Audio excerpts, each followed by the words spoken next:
அன்பு குழந்தையே, நான் எந்த சமத்காரமும் செய்வதில்லை. கிராமத்து ஜோதிடர்கள் சில தினங்கள் முன்னதாகவே பின்னர் நடக்கப் போவதை கூறுகிறார்கள். அவற்றுள் சில பலிக்கின்றன. நான் அவர்களை விட எதிர்காலத்தை தீர்க்கமாக பார்க்கிறேன். நான் கூறுவதும் நடக்கிறது. என் வழியும் ஒரு வகை ஜோதிடத்தை போன்றதே. உங்களுக்கெல்லாம் இது புரிவதில்லை. உங்களுக்கு என் சொற்கள் அற்புதங்களாக தோன்றுகின்றன. ஏனெனில் நீங்கள் எதிர்காலத்தை அறிய மாட்டீர்கள். ஆகையால் நிகழ்ச்சிகளை நீங்கள் எமது அற்புதங்கள் நிகழ்த்தும் சக்தியாக முடிவு செய்து எம்மிடம் மதிப்பும் மரியாதையும் காட்டுகிறீர்கள். பதிலுக்கு நான் உங்கள் பக்தியை இறைவனிடம் திருப்பி உங்களுக்கு நலம் உண்டாக செய்கிறேன். நான் உங்களுடைய தாசானுதாசன். உங்களுக்கு சேவை செய்வதற்கென்றே வந்துள்ளேன். நான் உங்களுக்கு கடன் பட்டிருக்கிறேன். உங்களுக்கு சேவை செய்து அந்த கடனை தீர்த்து கொள்வேன். நீங்கள் என்னை தரிசிக்கும் போது அனுபவிக்கும் ஆனந்தத்தை நானும் உங்கள் தரிசனத்தால் அதே ஆனந்தத்தை அனுபவிப்பேன். இங்கு மசூதியில் உட்கார்ந்து நான் அசத்தியம் பேச மாட்டேன். என் வார்த்தைகளின் மீது நம்பிக்கை வையுங்கள்.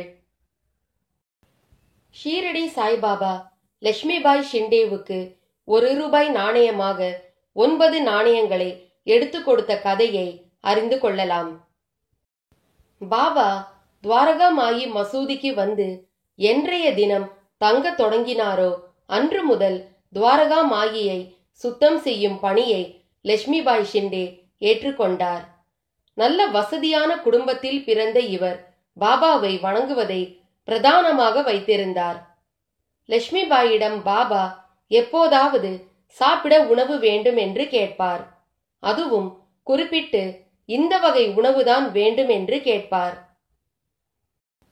சில சமயம் லட்சுமிபாய் சமைத்து கொண்டு வந்து கொடுக்கும் உணவை நாய், பூனை போன்ற பிராணிகளுக்கு போட்டு விடுவார். லட்சுமிபாயும் அதை கண்டு கொள்ளவில்லை. துளியளவும் வருத்தம் கொள்ள மாட்டார்.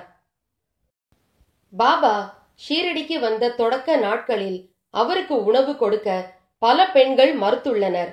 ஆனால் அவரது மகிமை தெரிந்த பிறகு பலரும் போட்டி போட்டுக்கொண்டு பாபாவுக்கு உணவு கொடுத்தனர்.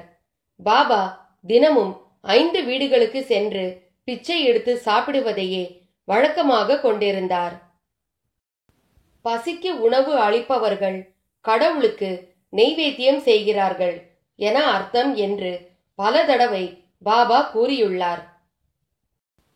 சாய்பாபாவிடம் லட்சுமிபாய் எந்தவித பிரதிபலனும் எதிர்பாராமல் சேவை செய்து வந்தார். இதனால் அவர் மீது பாபாவுக்கு பாசம் அதிகம் இருந்தது.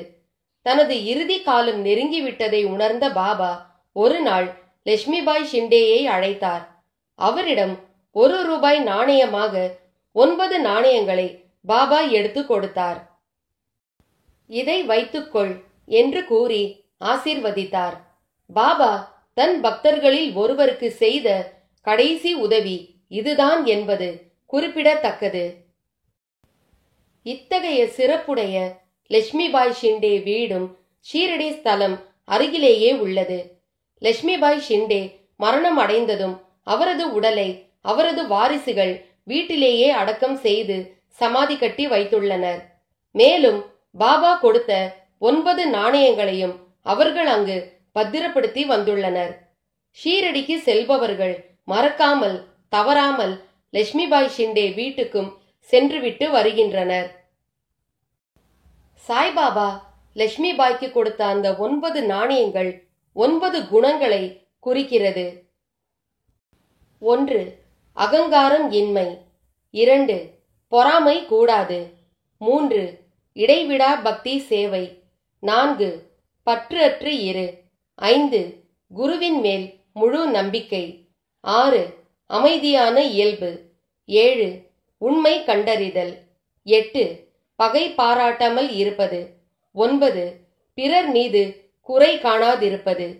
இவை பக்தனின் 9 குணங்கள். ஒருமுறை ஒரு பக்தர் சாய்பாபாவிடம் எந்த வீட்டில் மகாலட்சுமி வாசம் செய்வாள் என்று கேட்டார். அதற்கு சாய்பாபா அந்த பக்தனிடம் ஒரு சிறு கதையை கூறினார். சண்டை இல்லாத வீட்டில் லட்சுமி தங்குவாள். பெரும் பணக்காரரான ஒரு வியாபாரியின் வீட்டில் செல்வத்திற்கு பஞ்சமில்லை. எல்லா செல்வமும் அவர் வீட்டில் கொட்டி கிடந்தது. ஒரு நாள் அந்த வியாபாரியின் கனவில் தோன்றிய மகாலட்சுமி, பக்தனே, நீயும் உன் முன்னோர்களும் செய்துள்ள புண்ணியங்களின் காரணமாகவே இதுவரை நான் உன் வீட்டிலேயே தங்கியிருந்தேன்.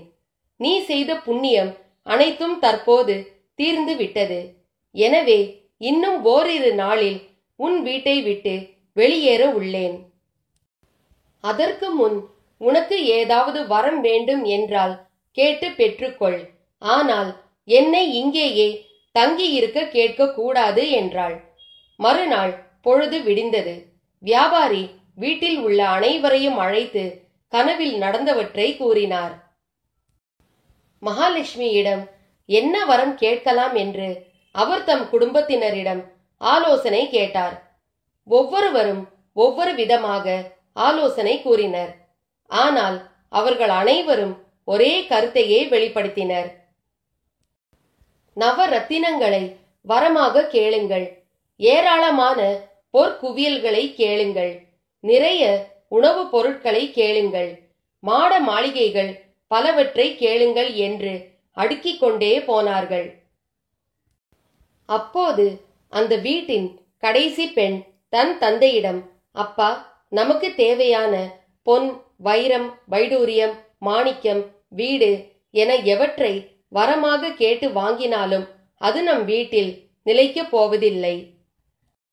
ஏனெனில் எப்போது நம் வீட்டில் இருந்து மகாலட்சுமி தேவி வெளியேறப் போகிறேன் என்று எப்போது கூறிவிட்டாளோ அவள் வெளியேறியவுடன் அவளது ஐஸ்வர்யம் பொருந்திய இந்த பொருட்களும் வெளியேறிவிடும் அல்லது நிலைக்காமல் போய்விடும். எனவே எப்போதும் எங்கள் வீட்டில் பரஸ்பரம் அன்பு நிலைத்திருக்கும்படி வரம் அருளுங்கள் என்று மகாலட்சுமி தேவியை கேளுங்கள் என்று கூறினாள். இளைய மகள் கூறியதே சரி என்று வியாபாரிக்கு தோன்றியது. அதையே இறுதி முடிவாக கொண்டு இரவு தூங்க சென்றார் வியாபாரி.